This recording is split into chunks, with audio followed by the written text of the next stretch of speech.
আসসালামু আলাইকুম দর্শক। আজকে প্রথম আলোর একটা রিপোর্ট একটু ব্যতিক্রমী। সেটি হচ্ছে বাউল শিল্পী থেকে আসামি মমতাজের নাটকীয় জীবন। মমতাজকে নিয়ে বারবার আলোচনা চলছে, লেখালেখি চলছে। আসলে সত্যি এটা একটা সাবজেক্ট। এই সাবজেক্ট থেকে অনেক কিছু শিক্ষা আছে বিভিন্ন শ্রেণী পেশার মানুষের।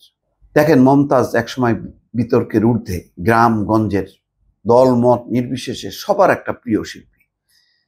তার গান একসময় সবাই বাজাতেন এবং আনন্দ প্রকাশ করতেন। এখন কিন্তু পথে প্রান্তরে মমতাজের গান শুনবেন না।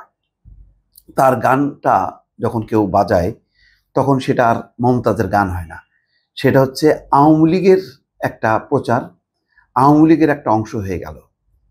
এবং এটা এমন একটা পরিণতি তার জীবনে নামলো যে যেখানে মানুষ সবসময় চায় তার একটা উত্থান, কিন্তু এমন একটা বিপজ্জনক পর্যায়ে তিনি গেলেন, রাজনীতির হাত ধরলেন, সেটা উত্থানের বদলে রীতিমতো পতন। পতন মানে কি, একেবারেই আপনি একটা সর্বশেষ চিত্র দেখেন, দুই পাশে পুলিশ, মাঝখানে আসামি হিসাবে দাঁড়িয়ে আছে মমতাজ। এটাই কি ছিল তার জীবন?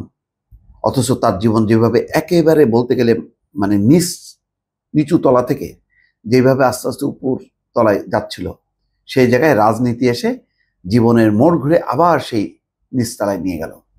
শুধু মমতাজ না, মমতাজের মতন করে দেখেন আজকে ওই মুস্তাফিজ 6 কোটি টাকার খেলতে যায় হচ্ছে আইপিএলে, আর সাকিব আল হাসান এত বড় বিশ্বসেরা খেলা, সে হলো পিসিএল, পাকিস্তান ক্রিকেট লিগে খেলতে হচ্ছে, তাও দেশে আসতে পারে না।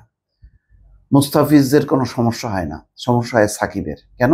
সাকিবের গায়ে হচ্ছে রাজনীতির দুর্গন্ধ, আর মুস্তাফিজের শরীরে হচ্ছে একটা পেশাদারিত্ব খেলোয়াড়ের একটা প্রতিচ্ছবি বা সুগন্ধি।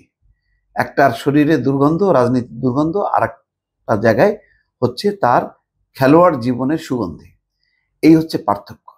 এটা অনেকে বুঝতে পারেন না। আজকে ফেরদৌসরা পালায় থাকে, দেখেন আরো অনেক নায়ক নায়িকা সেই পুরনো, তারা আজকে নাই, সিনে নাই, অথচ তারা অনেক অবদান রাখতে পারতেন। তারা তো সমাজের আইকন, কিন্তু আজকে কোথায় তারা?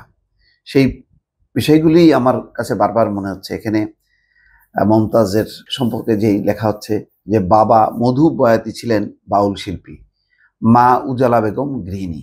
গান গেয়ে কোনো রকমে চলে তাদের সংসার। ছোটবেলা থেকে মমতাজ পথে প্রান্তরে বাউল গান গাইতেন। ধীরে ধীরে হয়ে ওঠেন লোকগানের জনপ্রিয় শিল্পী। একটা সময় আওয়ামী লীগের রাজনীতিতে জড়ান, একাধিকবার আওয়ামী লীগের এমপি হন, এলাকায় আধিপত্য বাড়ান, বনে যান বিপুল অর্থ সম্পদের মালিক। অথচ গান গেয়ে কিন্তু সেই অর্থ সম্পদের যদি তিনি মালিক হতেন, তাহলে মানুষ সমীহের দৃষ্টিতে দেখত, শ্রদ্ধা সম্মান করত। এখন মানুষের একটা বড় অংশ তাকে ঘৃণার চোখে দেখে। তিনি এখন বিচারের মুখোমুখি। মমতাজের জন্ম মানিকগঞ্জের সিংগাইর উপজেলার জয়মন্টপ গ্রামে। ছোটবেলায় তিনি বাবা মধু বয়াতি এবং পরে বাউল শিল্পী মাতাল রাজ্জাক দেওয়ানের কাছে গান শেখেন। এরপর লোকগানের শিক্ষক রশিদ সরকারের কাছে গান শেখেন। কিশোর বয়স থেকে মমতাজ মানিকগঞ্জে পথে প্রান্তরে বিচ্ছেদ, পালাগান, উঠান বৈঠকি সহ লোকজ গান করেন। ধীরে ধীরে দেশের বিভিন্ন স্থানে সঙ্গীতানুষ্ঠানে গান করতে শুরু করেন। পরে তার গানের কয়েকশো অ্যালবাম প্রকাশ পায়। 2004 সালে হানিফ সংকেতের জনপ্রিয় ম্যাগাজিন অনুষ্ঠান ইত্যাদিতে গান গাওয়ার সুযোগ পান মমতাজ। ধীরে ধীরে তিনি দেশের সঙ্গীতাঙ্গনের প্রিয় মুখ হয়ে ওঠেন, ফোক সম্রাজ্ঞী হিসাবে খ্যাতি পান। 4 দশকের সঙ্গীত জীবনের 7 শতাধিক অ্যালবাম আছে তার। শ্রেষ্ঠ নারী কণ্ঠশিল্পী বিভাগে তিনি জাতীয় চলচ্চিত্র পুরস্কার পেয়েছেন। মমতাজ বেগম 2008 সালে আওয়ামী লীগের সাধারণ সদস্য হন। ওই বছরে তিনি নবম জাতীয় সংসদের সংরক্ষিত নারী আসনের আওয়ামী লীগের সংসদ সদস্য মনোনীত হন। এরপর থেকে দেখেন 2008 সালের পর থেকে আস্তে আস্তে পতন, তারপর তার টেন্ডারবাজি, চাঁদাবাজি, তার আত্মীয় স্বজনদের, তারপরে তার হলো সম্পত্তির উত্থান, এবং এখনো তিনি উপজেলা আওয়ামী লীগের সভাপতি পদে আছেন। তার সৎ ছেলে সিংহের পৌরসভার মেয়র, ভাগ্নে শহীদুর রহমান উপজেলা আওয়ামী লীগের সাধারণ সম্পাদক। এছাড়া আত্মীয় স্বজন উপজেলা ও বিভিন্ন ইউনিয়নের আওয়ামী লীগের পদে আছেন।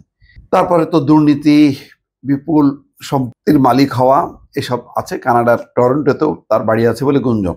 এগুলি সবই পত্রিকার খবরাখবর। এর মধ্যে কোনটা সত্য কোনটা মিথ্যা সেটা হচ্ছে প্রমাণ সাপেক্ষ ব্যাপার। কিন্তু দৃশ্যত চিন্তা করেন যে এক সময়ের সেই মমতাজ আর এখনকার মমতাজ, এখন অনেক শিল্পী আছে, ধরেন রুনা লায়লারা, যে অন্তত রাজনৈতিক বিতর্কে বিতর্কিত হননি, সাবিনা ইয়াসমিনরা রাজনৈতিক বিতর্কে বিতর্কিত হননি।